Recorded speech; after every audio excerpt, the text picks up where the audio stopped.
some dangerous wind chills. I'll tell you about it coming up.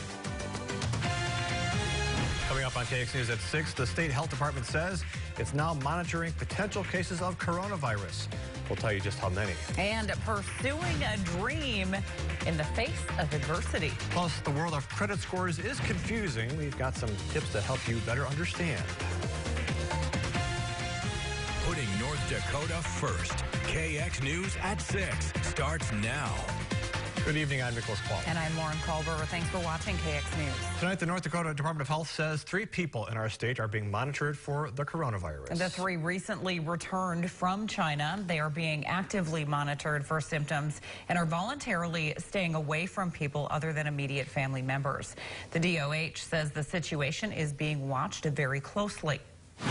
Plan is that the Centers for Disease Control and Prevention will actually send us a notification of individuals that they are aware of coming through the major airports, international airports that have a final destination of North Dakota. Those individuals will be monitored then. As of late this afternoon, there have been more than 43,000 cases and 1,018 people have died. In general, the risk for infection for people in the U.S. remains low. On KXNet.com, we have a page dedicated to the coronavirus under the News tab. You can track the virus and also learn the difference between a cold and the coronavirus symptoms, plus the latest on vaccine development.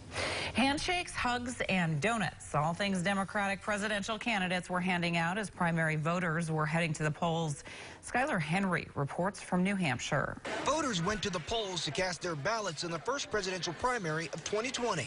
You got to go with your gut and what you want, not what you settle for something that's a compromise. Candidates showed up to thank supporters and encourage a strong turnout. You're going to have to bring people who in the past have not necessarily voted. Polls show Vermont Senator Bernie Sanders, who won the New Hampshire primary in 2016, in the lead.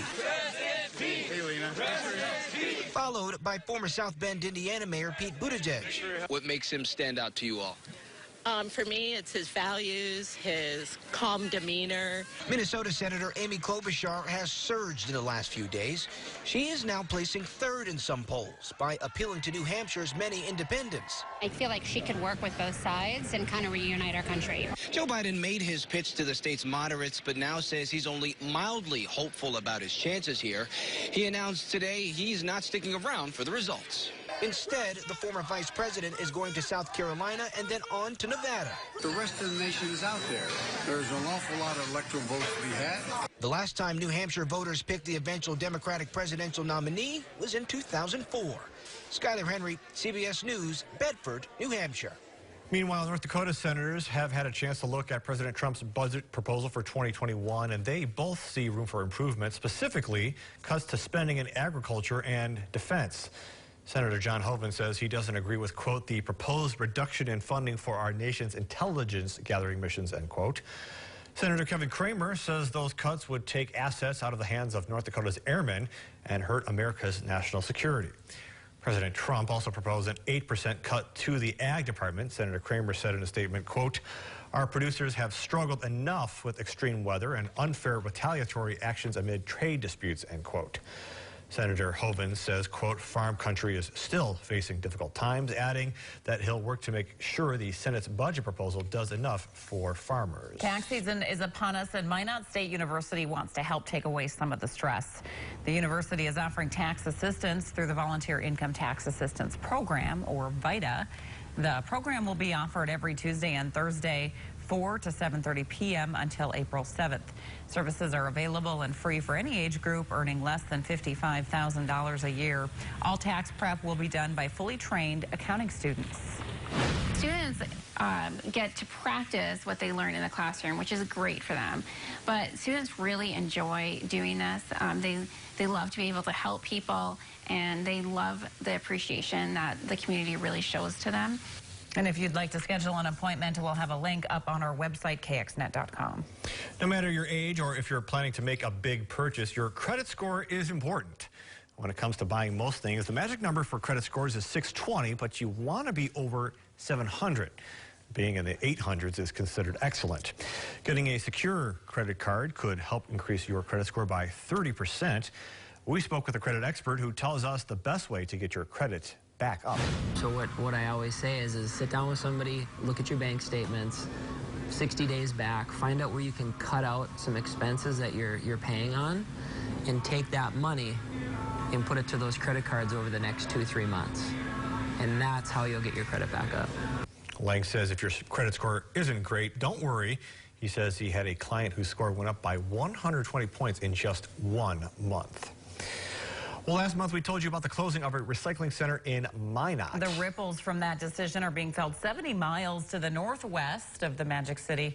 The city of Bowbells is scrambling to keep the service available there for its residents after recycling service Calix shut down operations in Minot.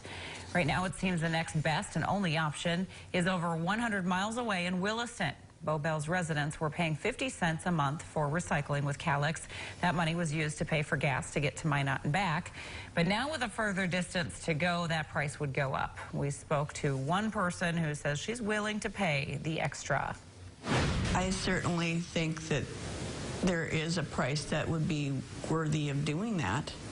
I'm not sure what that is or what there is out there, but I would hope they could look into that and find out, you know, what the options are.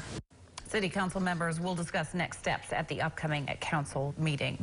Now, if you're one of North Dakota's thousands of anglers out there, we've got some good news for you before you hit the water or ice this year. Yeah, the Game and Fish Department tells us they have recently completed updates to dozens of lake contour maps. The maps provide greater detail as to the depths of lakes that can aid fishermen in their search for that perfect fish. The new maps have more detailed contours, such as 1 or 3 foot contours instead of in 5 or 10 foot intervals. The department hopes the maps will save anglers time before they head out to their favorite body of water. They can print out a map, so then they can go home and they can study the map, or they can look at it and they can get a feel for where the deeper area of the lake is, where the shallow area is, if there's any hazards that they need to be careful of.